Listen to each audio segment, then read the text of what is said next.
Hi there! Welcome to another After School Tech Tips with the Tips team.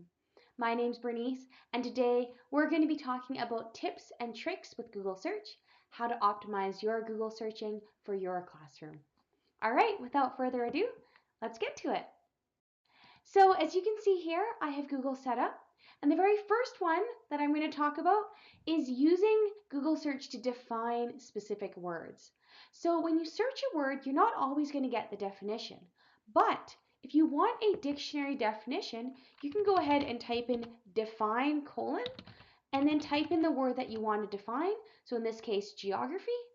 And as you can see there, we're going to get a dictionary definition right there. So define : and then type in the word that you want to define.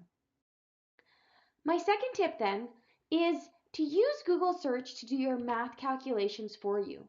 So instead of typing in to search for a calculator, you can type it right in Google Search itself.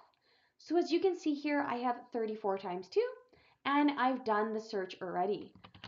Another possibility is even things like square root. You can do that as well. So you can see I've put that in, it's done my answer right away, and Google has done the math calculation. My third tip of the day then is if you're searching for an exact phrase. So for example, I could be looking up after school tech tips. As you can see, when I go and type this in, it's going to give me lots of different things, and it doesn't necessarily search in the order of after school tech tips. It's just any tech tips in general, or it's searching for all of those different words separately. So if I want to search this exact phrase in this exact order, what I'm going to do is I'm going to put quotation marks around it, and when I press search, notice with the quotation marks around it, it searches the exact phrase with those words in that exact order, and that's now bringing me right into this YouTube channel where you're seeing the after school tech tips. My next piece of advice then is using asterisks. So asterisks are a really great way to have a wildcard.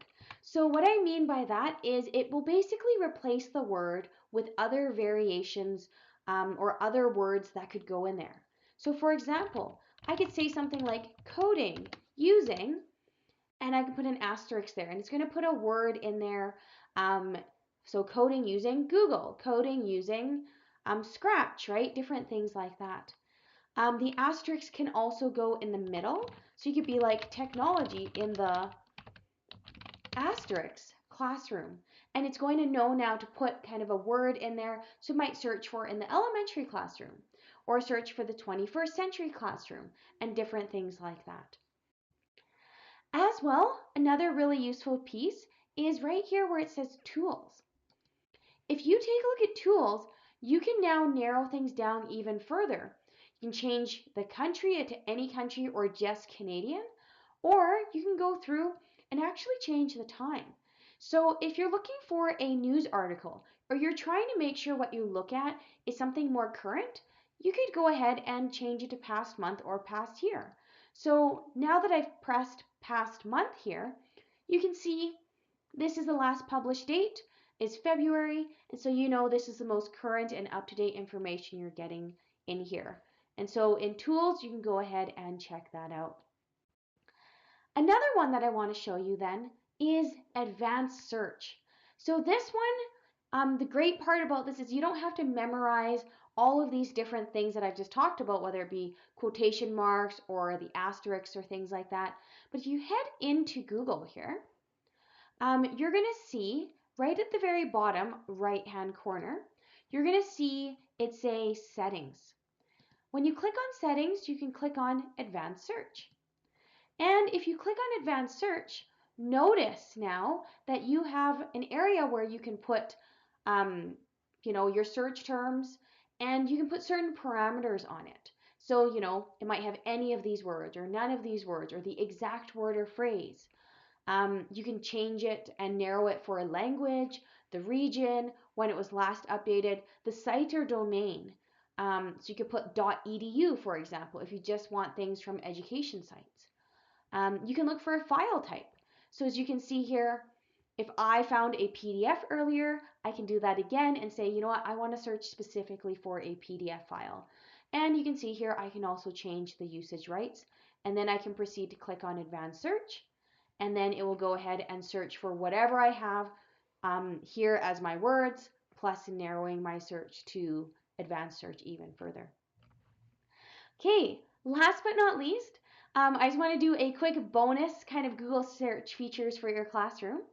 Did you know that you can actually access tools that Google has right in its search for things like spinner, for example?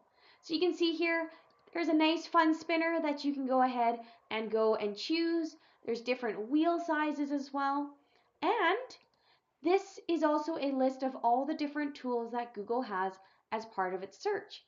Now, with all of these, you can click right here, or you can actually search it and it will pop up. So for example, if I go to roll a dice, there you go. I can add another dice and another one. And of course, I can go ahead and roll all of them together. So just little fun things that you can do in your classroom for your Google searching, and you can use this right in your classroom. So I hope that helps. If you have any questions, feel free to check out tips.epsb.ca or connect with your TIPS member. Don't forget to subscribe to our channel and check back for our weekly videos. Thank you so much. Take care.